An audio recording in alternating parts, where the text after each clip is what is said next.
안녕하세요. 부동산 하는 시골 청년입니다. 지난번에 올렸던 촌집 시골집 농가주택 매입 시 주의사항 및 꿀팁 영상을 많은 분들께서 시청해 주셨는데요. 시청해 주신 구독자 및 모든 분들께 진심으로 감사드립니다.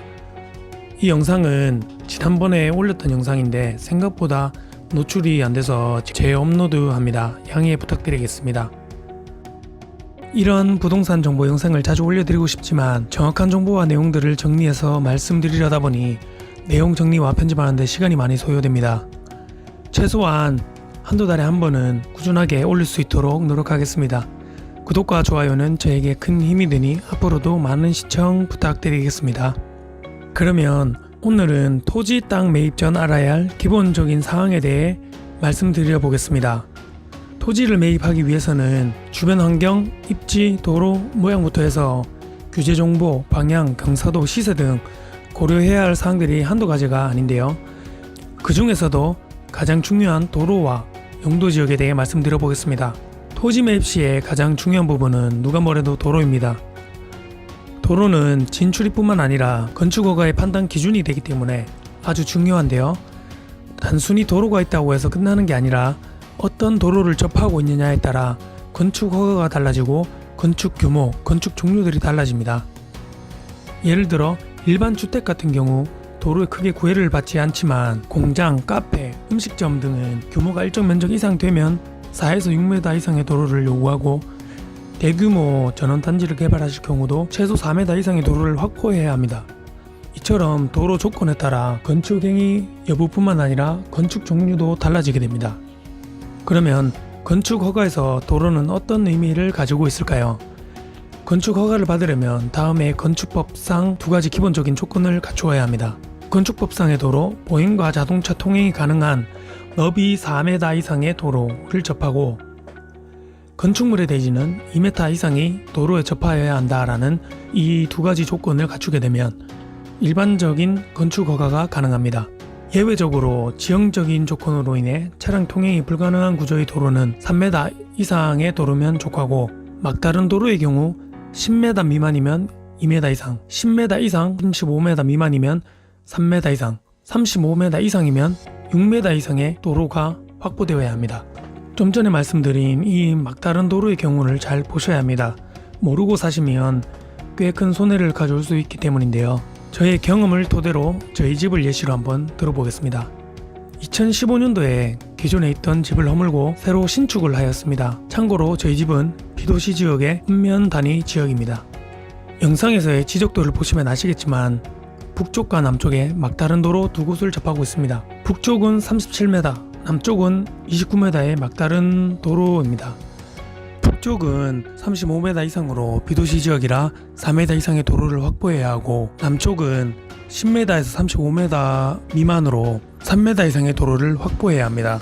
그래서 도로 확보를 위해 도로 중심선에서 남쪽은 1.5m, 북쪽은 2m 후퇴하여 분할 측량한 후 필지를 분할하였습니다. 이렇게 하니 총 36제곱미터 10.89평이 도로로 편입되었습니다.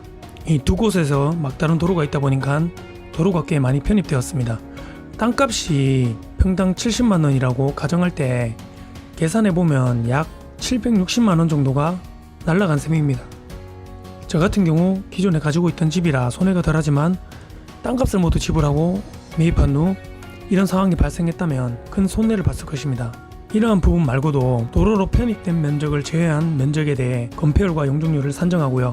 건축선이 안쪽으로 더 밀리기 때문에 내가 원하는 모양과 면적의 건축물을 짓기 힘들어질 수도 있어 손해가 이만저만이 아니게 됩니다. 이처럼 도로 넓이에 따라서도 건축 제한을 받을 수 있기 때문에 꼼꼼하게 보시고 토지를 매입하셔야 손해가 적습니다. 다만 비도시 지역의 읍면 지역 같은 경우 위에 건축허가 기준을 적용하지 않기 때문에 조금 다른데요. 도시 지역의 경우 꼭 4m 이상의 도로 확보와 2m 이상의 도로에 접할 필요는 없습니다. 지자체마다 다르긴 한데 2m 이상의 도로만 확보되어도 건축행위가 가능한 곳도 있고 보통 2m에서 3m 정도만 확보되면은 일반적으로 건축행위는 가능합니다. 그리고 지적도상의 도로가 아닌 현황도로, 국어부지, 농로 등으로도 건축 행위가 가능합니다.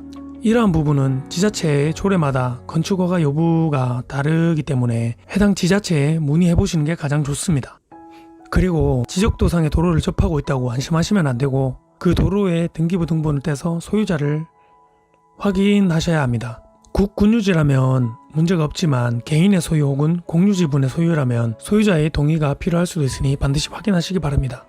다음은 토지의 용도지역, 용도지구, 용도구역입니다. 도로만큼이나 중요하게 보셔야 할 사항인데요. 우리나라의 각 토지는 주거지역, 상업지역부터 해서 각종 지구와 구역이 정해져 있습니다. 용도의 의미를 쉽게 설명드리면 전국의 각 토지를 용도에 따라 정해 놓았다라고 알고 계시면 되겠습니다. 각 토지마다 이름을 정해 그 용도대로 사용하도록 건폐율과 용적률로 제한하고 건축 행위부터 건축 종류, 건축 규모까지 규제하는 내용입니다. 대부분 완화보다는 제한하는 내용이 많습니다. 예를 들면 생산관리지역은 건폐율 20%, 계획관리지역은 건폐율 40%로 용도지역마다 지을 수 있는 면적을 제한하고 차이가 나고요. 생산관리지역에는 일반 음식점 허가가 불가능하지만 계획관리지역에서는 허가가 가능합니다. 단순히 생각해보면 주거지역에 초고층 빌딩이 없고 농림지역에 상업시설이 없는 이유입니다. 그래서 토지가 마음에 든다고 알아보지도 않고 무턱대고 구입하게 되면 나중에 내가 원하는 용도에 이용하지 못하는 경우가 발생할 수도 있습니다. 흔하게 보실 수 있는 개발제한구역이나 농업진흥구역의 토지들인데요. 이 두 구역의 토지는 일반인은 건축행위가 절대 불가능하기 때문에 잘못 사셨다가는 큰 낭패를 보실 수 있습니다. 이 외에도 도시계획도로가 그어진 토지, 접도구역, 상수원 보호구역 등 여러가지가 많기 때문에 공부 내용을 반드시 확인해야 합니다. 그런데 이게 생각보다 이런 사항을 확인하지 않고 토지를 매입하신 분들이 꽤 많이 계십니다. 그런 상황들을 볼 때마다 저도 참 난감하고 안타까운 심정입니다. 그렇다면 이 중요한 도로와 용도지역을 어떻게 확인할까요?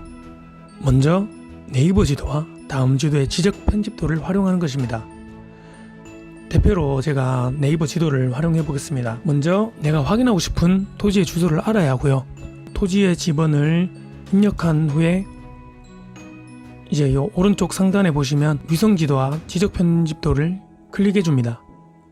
그러면 내가 원하는 토지의 지번뿐만 아니라 주변 각 필지마다 지번이 표기되어 나오고 지도를 축소해서 보시면 내가 원하는 토지와 주변 토지의 용도지역을 알 수 있습니다. 그리고 위성사진 촬영 당시에 현황이 나오니까 도로 조건과 주변 현황을 간단하게 확인하실 수 있고 요즘은 로드뷰 시스템이 워낙 잘 되어 있기 때문에 구석구석 웬만한 곳은 다 확인하실 수 있으니 잘 활용하시기 바랍니다. 참고로 위성사진의 경우 다음 지도가 네이버 지도보다 최신화도 잘 되어 있고 로드뷰도 구석구석 더 잘 되어 있고요. 다만 위성사진과 지적 편집도와의 정확도는 네이버 지도가 더 높습니다. 네이버 지도와 다음 지도만 잘 활용하셔도 도로와 용도지역뿐만 아니라 경계, 토지 모양, 주변 현황, 입지 방향 등을 확인하실 수 있습니다. 그럼 다음은 토지 이용 규제 정보 서비스입니다. 토지를 매입하기 위해 알아보고 계신 분이라면 반드시 하셔야 할 정말 중요한 사이트입니다. 국토교통부에서 운영하는 정부 사이트로 내가 알고 싶은 토지의 주소를 입력하게 되면 토지의 상태, 즉 지목, 용도지역, 면적, 개별 공시지가, 지적도, 도시계획, 각종 규제 등 토지의 전반적인 내용들을 확인하실 수 있는데요. 토지 개발행위부터 건축행위 여부까지 1차적인 판단을 할 수 있어 토지를 매입하기 전 토지 이용 규제 서비스를 반드시 확인해야 하는 이유가 되겠습니다. 토지를 매입하기 위해 적게는 수백 수천만 원에서 많게는 수십억까지 적은 돈을 투자하는 게 아니기 때문에 신중하게 알아보시고 매입하시고요. 오늘 보신 내용들 도로와 토지 이용 규제 정보 서비스를 보는 법만 아셔도 토지를 잘못 사는 경우는 거의 없으실 거라 생각합니다. 그럼 오늘의 내용들 도움이 많이 되셨나요? 어쩌면 기본적인 내용일 수도 있지만 알고 있어야 되고 중요하기 때문에 다른 내용들보다도 먼저 설명드렸으니 많은 도움이 되셨으면 좋겠습니다. 오늘 영상은 여기까지 마무리하고요. 지금까지 시청해주셔서 감사드립니다. 영상이 도움이 되셨다면 구독과 좋아요, 알람 설정까지 부탁드립니다. 다음에는 더 알차고 좋은 정보들로 찾아뵙겠습니다. 감사합니다.